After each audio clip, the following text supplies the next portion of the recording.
a textile way. About 2 years ago, the International School for Textile Arts, in cooperation with the German Embroidery Guild, applied for an EU project in lifelong learning scheme.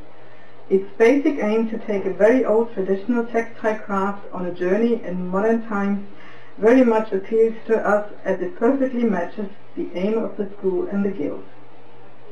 So we soon thought of using this occasion to show off the great talents that are studying the different schemes at the school or working on projects in the guild. We talked about how to combine great craftsmanship with themes to present our home country.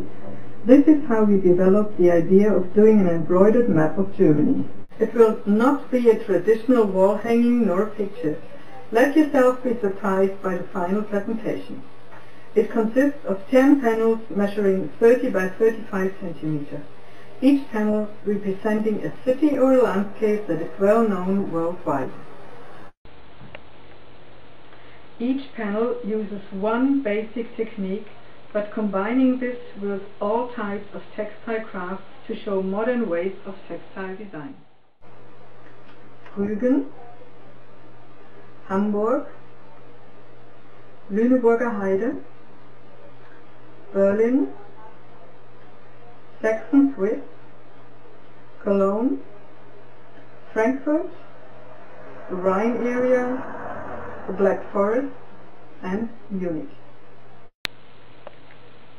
The youngest student being 33, the oldest 89, this also shows that embroidery is popular amongst young and old people. Okay. In the meantime, one of the panels has already been finished. The Lüneburger Heide proudly decorates the walls in the classroom, glowing with thousands of heidekraut, heather embroidered in French knots, and the landscape needle pointed away. This was done by our grandma Marianne, being loved by everybody at the school and the guild. She being such a lovable lady and not afraid of starting on anything that can be worked with her hands, including new materials in new ways, in spite of her age of 89. During the second meeting of the participants in the project, which took place at the International School for Textile Arts in Limburg, some students showed their progress with their panel and used the weekend to proceed their work.